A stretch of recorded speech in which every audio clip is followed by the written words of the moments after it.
Hello students, अपन ने अम्ल क्षार लवण चैप्टर कंप्लीट किया। पदार्थ की प्रकृति के आधार पर जो वर्गीकरण किया जाता है। अगला चैप्टर जो अपन केमिस्ट्री में डिस्कस करने जा रहे हैं वो डिस्कस करने जा रहे हैं भी कार्बन।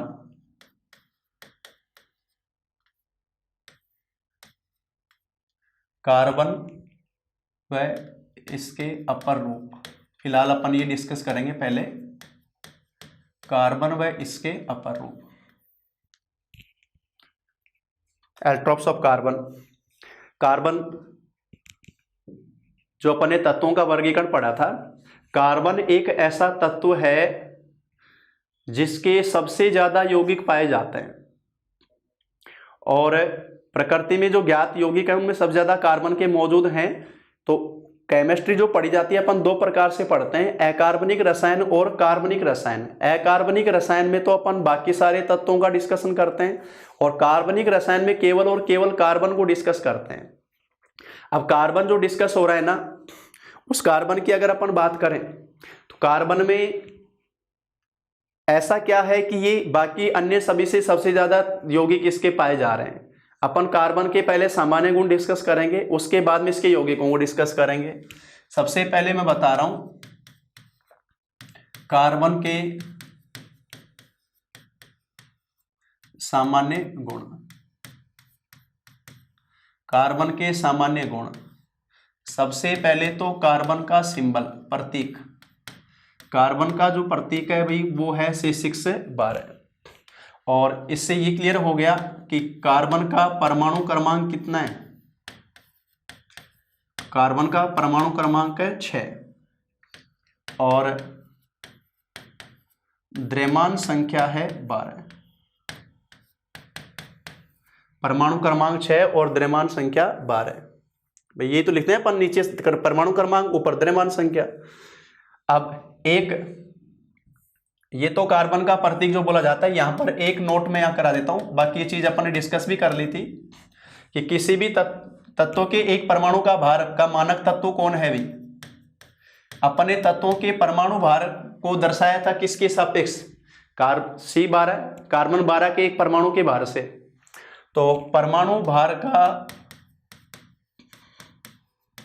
मानक तत्व, परमाणु भार का मानक तत्व है C612। इसके एक परमाणु के 1/12वें भाग से कोई परमाणु कितना गुना भारी है वो परमाणु भार अपन ने डिस्कस किया था।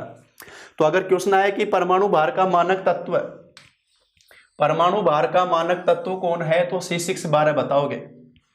नंबर 2,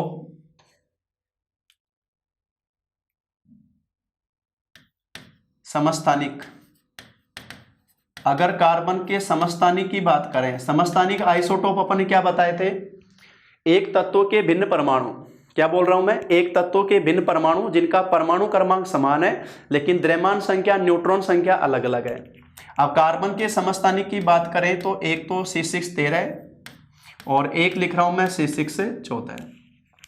तो बताओ ये परमाणु और ये परमाणु, तीनों में परमाणु क्रमांक कैसा है, समान है, 6 6 6। द्रव्यमान संख्या और न्यूट्रॉन संख्या अलग अलग है। तो कार्बन तत्व के 3 परमाणु मौजूद हैं, C612, C613 और C614। ये इसमें स्थिति है। अब इसमें से ये जो C614 है ना, इसको बोला जाता है रेडियोएक्टिव कार्बन, रेडियो सक्रिय कार्बन। ये रेडियोएक्टिव कार्बन कहलाता है।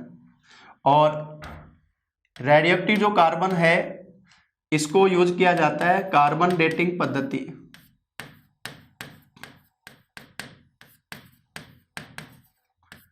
कार्बन डेटिंग पद्धति में जीवाश्म आयु निर्धारण में प्रयुक्त,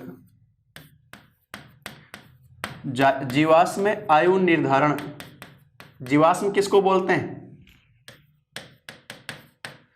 जीवाश्म किसको बोला जाता है, पेड़ पौधों और जंतुओं के अवशेष, पेड़ पौधों और जंतुओं के अवशेष जो भूमि में उच्च ताप और दाब पर स्थायी रूप से चट्टानों पर चित्रित हो जाते हैं, वो जो अश्म मिलते हैं जीव के अश्म, उनमें से रेडियो सक्रिय कार्बन की मात्रा लेकर उसके रेडियोएक्टिव की अर्धायु काल से, रेडियो सक्रियता में जो अपन एक पॉइंट पढ़ते हैं अर्धायु काल, उससे उस जीवाश्म की आयु का निर्धारण किया जाता है। तो क्वेश्चन आता है जीवाश्म आयु निर्धारण में कौन सा तत्व यूज करते हैं या कौन सा रेडियो समस्थानिक यूज होता है, C614, इसको रेडियो सक्रिय कार्बन बोला जाता है। तो रेडियो एक्टिव कार्बन रेडियो सक्रिय कार्बन है C614, कार्बन डेटिंग पद्धति में जीवाश्म आयु निर्धारण में इसको प्रयुक्त किया जाता है। तो पहला बताया मैंने कार्बन का प्रतीक, दूसरा बताया मैंने कार्बन के समस्थानिक, तीसरा जो पॉइंट बताने जा रहा हूं संयोजकता। ये सारी चीजें अपन केवल अभी फिलहाल कार्बन के लिए डिस्कस कर रहे हैं। वैलेंसी, कार्बन की संयोजकता की बात करें तो कार्बन परमाणु की ये स्थिति है, ये तो नाभिक पहले कोष में पाए जाते हैं 2 इलेक्ट्रॉन, और इसके बाह्यतम या जो इसका बाह्यतम दूसरा ही कोष है जिसमें 4 इलेक्ट्रॉन मौजूद हैं। तो कार्बन की संयोजकता कितनी है भाई, 4 है। इसको बोला जाता है टेट्रावैलेंट चतुसंयोजी, इसको बोलते हैं चतुसंयोजी, इसको बोला जाता है टेट्रावैलेंट, इसको बोलते हैं, ये संयोजकता बोली जाती है। ये कार्बन की संयोजकता जो बता रहे हैं नंबर 4, और ये चतुसंयोजी है और सहसंयोजी होता है। ये कार्बन के चारों परमाणु, चारों इलेक्ट्रॉन 4 अन्य परमाणुओं के इलेक्ट्रॉन से साझा करके बॉन्डिंग करते हैं, तो सहसंयोजी बंध बनाता है कार्बन। ये अपन इसकी संयोजकता बताई। उसके बाद में अगला पॉइंट जो मैं बताने जा रहा हूं कार्बन के लिए, वो बता रहा हूं श्रृंखलन प्रवृत्ति।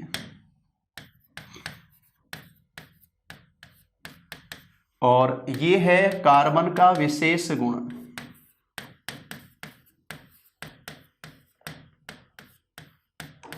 कार्बन तत्व का विशेष गुण, कार्बन अपने समान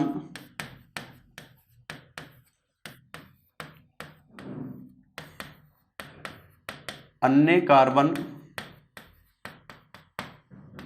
परमाणु के साथ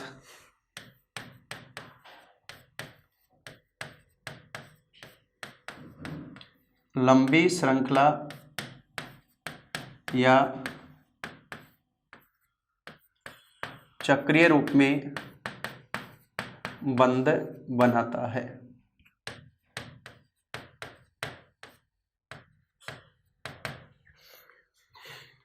श्रृंखलन प्रवृत्ति कार्बन का विशेष गुण है। क्या है ये कि कार्बन अपने समान अन्य कार्बन परमाणु के साथ लंबी श्रृंखला या चक्रीय रूप में बंध बनाता है, ये कार्बन का विशेष गुण है। और इसी वजह से कार्बन के सबसे ज्यादा परमाणु यौगिक पाए जाते हैं। अभी जो डिस्कस कर रहे थे अपन कि कार्बन एक ऐसा तत्व जिसके सबसे ज्यादा यौगिक मौजूद हैं, उसकी मेन वजह यही है श्रृंखलन प्रवृत्ति। इसी आधार पर ये अनेक प्रकार के यौगिक बनाता है, इसी गुण के कारण। तो ये पॉइंट ध्यान रखना, दोनों तरह से याद रखना है, कार्बन का विशेष गुण और कार्बन के कौन से गुण की वजह से उसके सबसे ज्यादा यौगिक पाए जाते हैं। इसी गुण के कारण कार्बन के सर्वाधिक यौगिक पाए जाते हैं।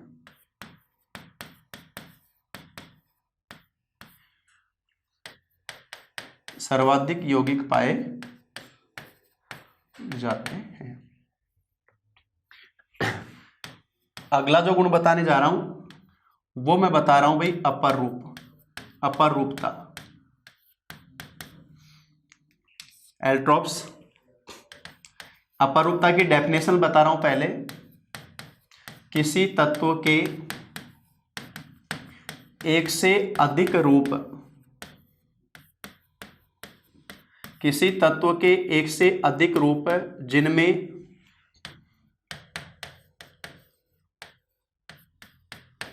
भौतिक गुण असमान लेकिन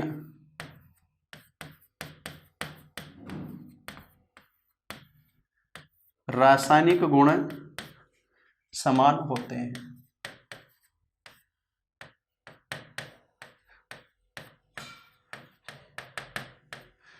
किसी भी तत्व के एक से अधिक रूप जिनमें भौतिक गुण असमान लेकिन रासायनिक गुण कैसे होते हैं, समान, उनको नाम दिया जाता है अपर रूप। तो हैं तो एक ही तत्व के, रासायनिक रूप से तो एक ही तत्व है, लेकिन उनमें भौतिक गुणों में डिफरेंस होता है। भौतिक गुण तो असमान है और रासायनिक गुण कैसे हैं भाई, समान है। ये स्थिति उसमें होती है, भौतिक गुण असमान, रासायनिक गुण समान।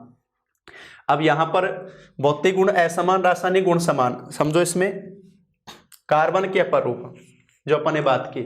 यहाँ भौतिक और रासायनिक गुण दो लिखे हैं मैंने। बताओ भौतिक रासायनिक गुण का मतलब क्या है। भौतिक गुण अपन ने बताए थे किसी पदार्थ का आकार, आकृति, उसका घनत्व, उसका रंग, उसका आयतन, ये सारे होते हैं भौतिक गुण, बाहरी गुण जो अपन बोलते हैं। और कोई पदार्थ किससे मिलकर बना हुआ है वो है उसका रासायनिक संगठन, रासायनिक गुण। जैसे हीरा, ग्रेफाइट वगैरह अपन पढ़ेंगे, हीरा, ग्रेफाइट, चारकोल वगैरह ये सब के सब कार्बन से बने हुए हैं, यानी मूल रूप से उसमें केवल और केवल कार्बन मौजूद है, लेकिन उनका आकार अलग है, उनका रंग अलग है, उनकी जो ज्यामिति है वो अलग अलग है, घनत्व अलग अलग है, वो है भौतिक गुण। तो किसी पदार्थ के भौतिक गुण असमान, रासायनिक गुण समान, वो कहलाते हैं एक दूसरे के अपर रूप। हम इनको अपने एग्जाम्पल में भी ले सकते हैं। जैसे कोई भी आदमी होता है, कोई भी व्यक्ति है, उसके अलग अलग स्थिति में अलग अलग रूप हो जाते हैं। जैसे अभी आप मेरी क्लास पढ़ रहे हो, आप मेरे स्टूडेंट हो, माँ बाप के आप बेटे हो, बहन के आप भाई हो, चाचे के आप भतीजे हो, पत्नी के पति हो कि नहीं हो गए जो जब नहीं हो तो वो अलग बात है, दोस्तों के दोस्त हो, लेकिन मूल रूप से तो आप एक ही हो। जैसे किसी का नाम अनिल है तो अनिल तो एक ही है, लेकिन उसके भौतिक रूप अलग अलग हो गए कि नहीं हो गए, अलग अलग जगह। तो अपर रूप उनको कहते हैं जिनके भौतिक गुण तो असमान लेकिन रासायनिक गुण कैसे होते हैं, समान, वो अपर रूप कहलाते हैं। यानी मूल रूप से वो एक ही प्रकार के पदार्थ से मिलकर बना होता है। अब कार्बन के अपर रूप की अगर अपन बात करें, अपन कार्बन के अपर रूप, कार्बन के अपर रूप की बात करें तो इसमें जो स्थिति है, दो वर्गों में इनको सबसे पहले बांटा जाता है। एक तो नाम दिया जाता है क्रिस्टलीय अपर रूप और एक नाम दिया जाता है अक्रिस्टलीय अपर रूप, एमोर्फस।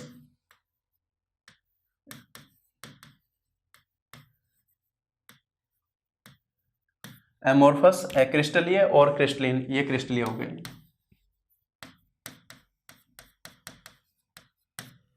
क्रिस्टलीय और अक्रिस्टलीय। अब ये जो दो शब्द लिखे हैं मैंने, एक तो लिखा है क्रिस्टलीय और एक लिखा है मैंने अक्रिस्टलीय। इन शब्दों का मतलब क्या है। क्रिस्टलीय का मतलब होता है निश्चित ज्यामितीय संरचना, निश्चित ज्यामितीय संरचना। यानी देखो ये भी कार्बन से बना हुआ है, ये भी कार्बन से बना हुआ है। इसमें कार्बन परमाणु जब आपस में जुड़ रहे हैं तो एक निश्चित दूरी पर निश्चित कोण से जुड़ रहे हैं, यानी हर कार्बन कार्बन के बीच की दूरी, हर कार्बन कार्बन के बीच का कोण एक समान से है। ऐसी स्थिति में एक निश्चित आकार बनेगा, वो तो है क्रिस्टलीय। और यहां है अनिश्चित ज्यामितीय संरचना, अनिश्चित ज्यामितीय संरचना। और ये स्थिति कब बनती है कि जब कार्बन कार्बन के बीच जो बॉन्डिंग हो रही है, कार्बन कार्बन के बीच का कोण, उनके बीच की दूरी, ये असमान रूप से होती है, अलग अलग होती है, तो वो होता है अक्रिस्टलीय। तो क्रिस्टलीय है निश्चित ज्यामितीय संरचना, अक्रिस्टलीय है अनिश्चित ज्यामितीय संरचना। इसमें नाम आते हैं तीन। पहला नाम आता है हीरा, डायमंड, दूसरा नाम आता है ग्रेफाइट और तीसरा नाम आता है फुलरीन। हीरा, ग्रेफाइट और फुलरीन, ये तीन नाम इसमें आते हैं। और अक्रिस्टलीय रूप में पहला नाम तो आता है कोक, दूसरा नाम आता है चारकोल, तीसरा नाम आता है कज्जल और एक नाम आता है भी कोयला। ये चार नाम इसमें आते हैं, कोक, चारकोल, कज्जल और कोयला। यानी इसमें इन सब के अंदर कार्बन के परमाणु की ज्यामिति निश्चित नहीं है, कार्बन परमाणु के जुड़ने का क्रम, बंध लंबाई, बंध कोण का मान निश्चित नहीं है। और यहां पर कार्बन कार्बन के मध्य बंध कोण, बंध लंबाई का मान निश्चित है, तो वो है निश्चित ज्यामितीय संरचना, वो है क्रिस्टलीय अपर रूप। और ये हो गई अनिश्चित ज्यामितीय संरचना। अब क्रिस्टलीय अपर रूप जो पहले अपन ने बताए तीन, हीरा, ग्रेफाइट और फुलरीन। पहले अपन क्रिस्टलीय अपर रूप की बात करेंगे, कार्बन की क्रिस्टलीय अपर रूप की बात करेंगे पहले अपन।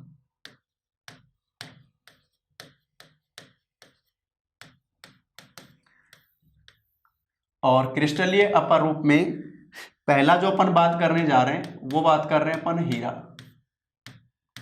डायमंड।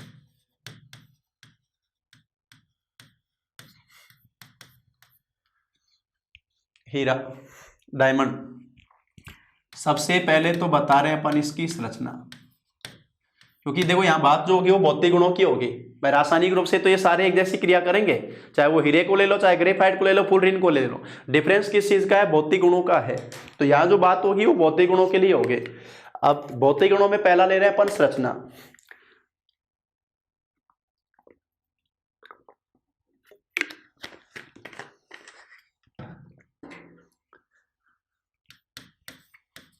इसकी संरचना बताई जाती है त्रिविमीय ज्यामिति 3D में समचतुष्फलकीय।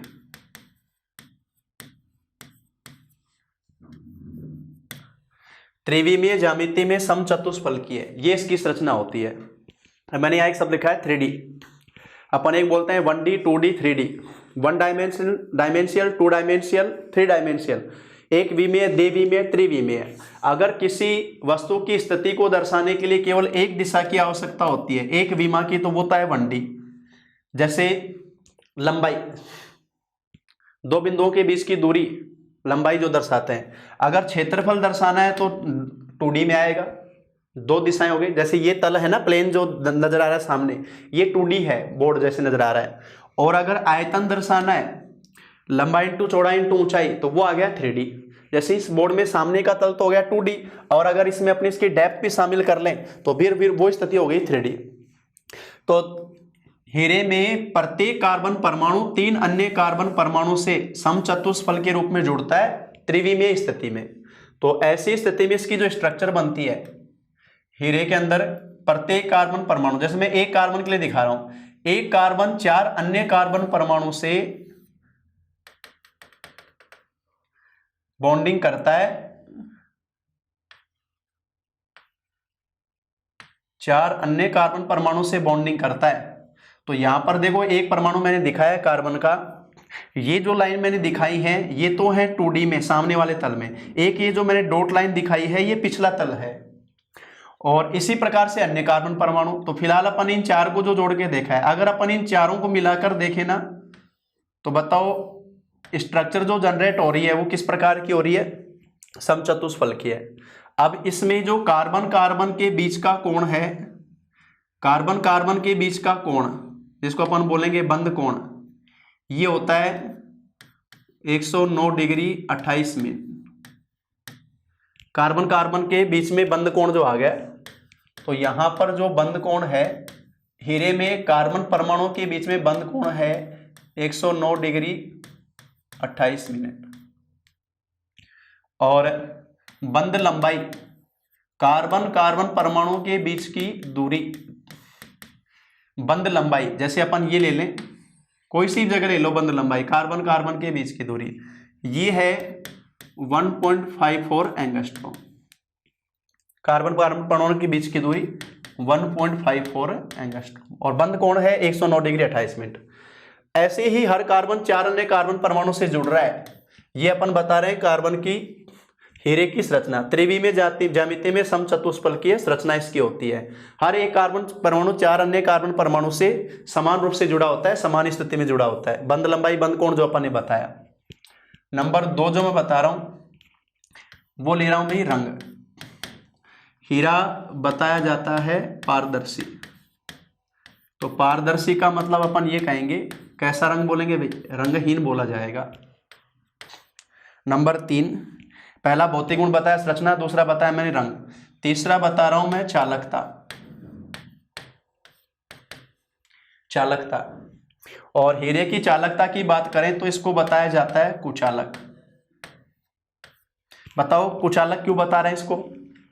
भाई चालकता कंडक्टिविटी होती है मुक्त इलेक्ट्रॉन आयन की वजह से। हीरे में हर कार्बन के पास में 4 संयोजी इलेक्ट्रॉन हैं। संयोजी इलेक्ट्रॉन कितने इसके? 4, और चारों बॉन्डिंग में काम आ रहे हैं, क्योंकि हर एक कार्बन 4 अन्य कार्बन परमाणु से जुड़ रहा है। तो मुक्त इलेक्ट्रॉन है ही नहीं, कोई मुक्त इलेक्ट्रॉन नहीं है। और कोई मुक्त इलेक्ट्रॉन नहीं होने की वजह से यह है कुचालक। कोई मुक्त इलेक्ट्रॉन नहीं होने के कारण हीरा विद्युत का क्या है भाई, कुचालक है। पहले बताई अपन ने संरचना, दूसरा बताया मैंने रंग, तीसरा बताया मैंने चालकता। नंबर 4, चौथा पॉइंट जो मैं बताने जा रहा हूं हीरे के लिए, पहला बताया संरचना, रंग, चालकता। चौथा जो बताने जा रहा हूं मैं वो बता रहा हूं गलनांक व क्वथनांक। हीरे का गलनांक बताया जाएगा उच्च, क्योंकि ये होता है भाई प्रकृति में ज्ञात सबसे कठोर पदार्थ।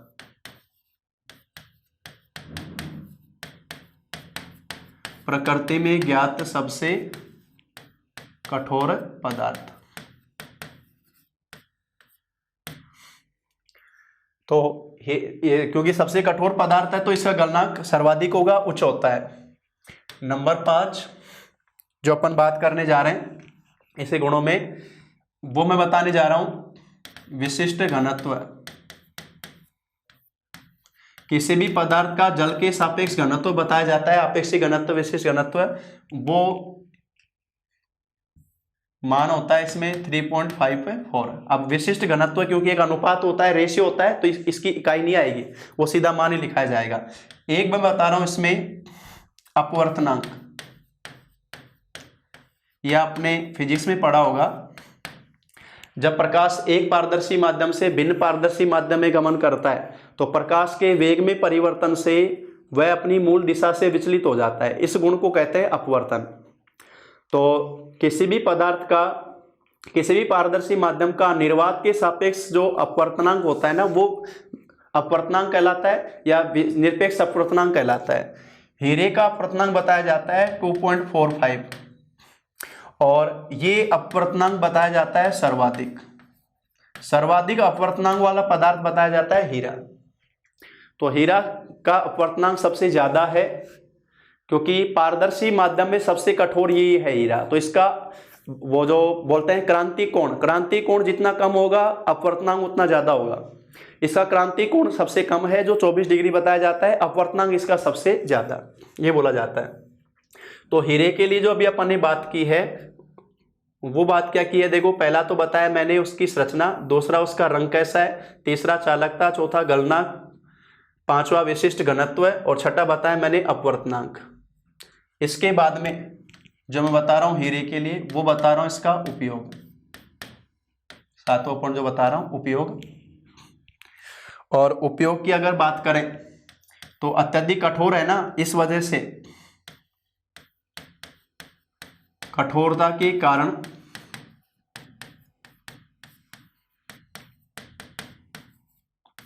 मार्बल पत्थर व कांच काटने में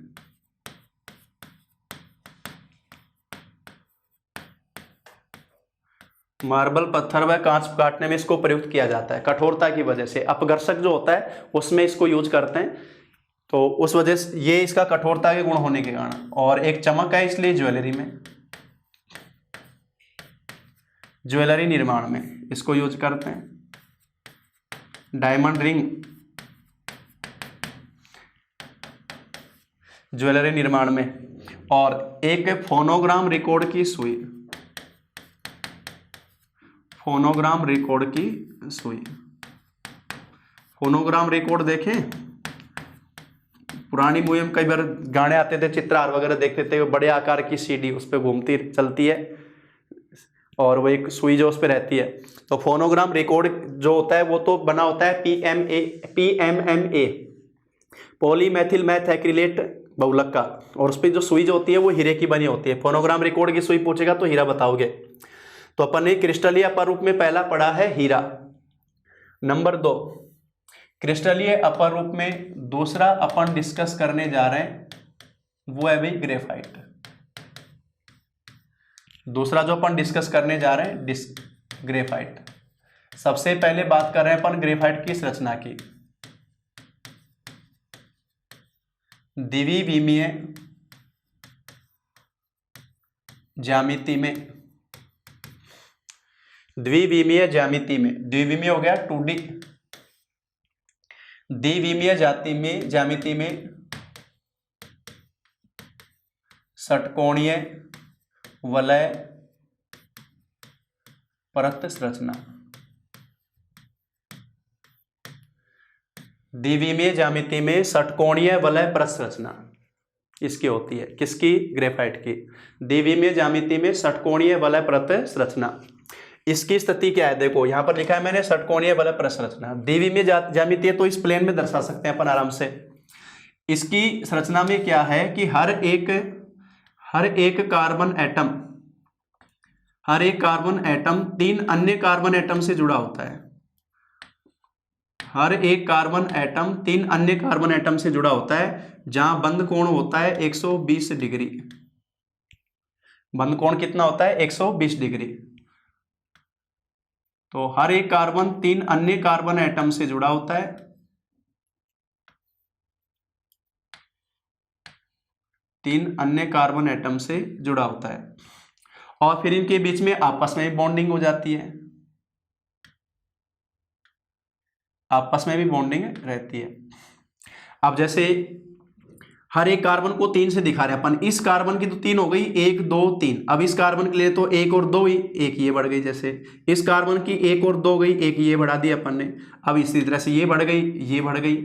अब इसी में आगे और बढ़ जाएंगी, इसमें आगे और बढ़ें तो फिर इसकी स्थिति वही आ जाती है कि ये भी बढ़कर कौन सी वलय में जुड़ जाता है भाई? षटकोणीय वलय में। कार्बन एटम षटकोणीय वलय बनाते चले जाते हैं। इसी प्रकार से देखो यहां पर ये स्थिति हो गई।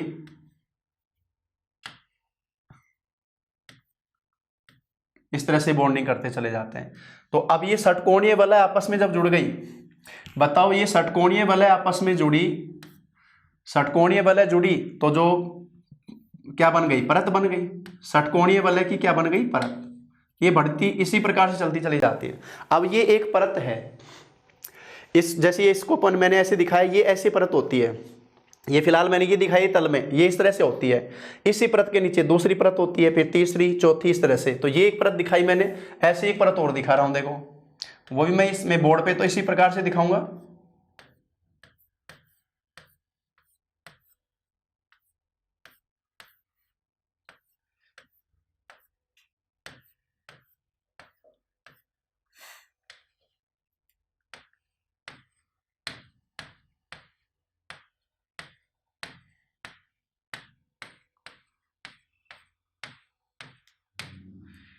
ये इस प्रकार से दिखाते चलेंगे अपन।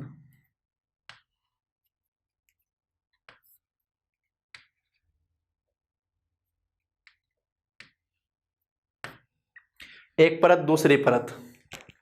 तो ग्रेफाइट की संरचना में ऐसी बहुत सारी परतें होती हैं। परत के नीचे परत, परत के नीचे परत होती है। और ये जो परतें होती हैं, इन परतों के बीच में, इन परतों के बीच में दुर्बल आकर्षण रहता है। परत के ऊपर परत रहती है ना, तो इनके बीच में दुर्बल आकर्षण रहता है। परतों के बीच में ये जो दुर्बल आकर्षण है परतों के बीच जो रहता है, इसको नाम दिया जाता है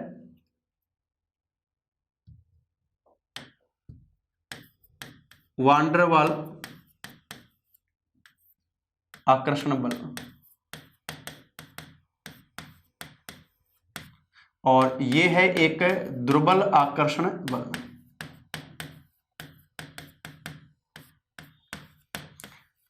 जो बहुत ही दुर्बल होने की वजह से थोड़ा सा भी अगर प्रेस किया जाता है बाहर से, तो ये वान डेर वाल बल टूटने से परत के ऊपर परत खिसक सकती है। इसी की वजह से ये मृदु है, सॉफ्ट है ग्रेफाइट।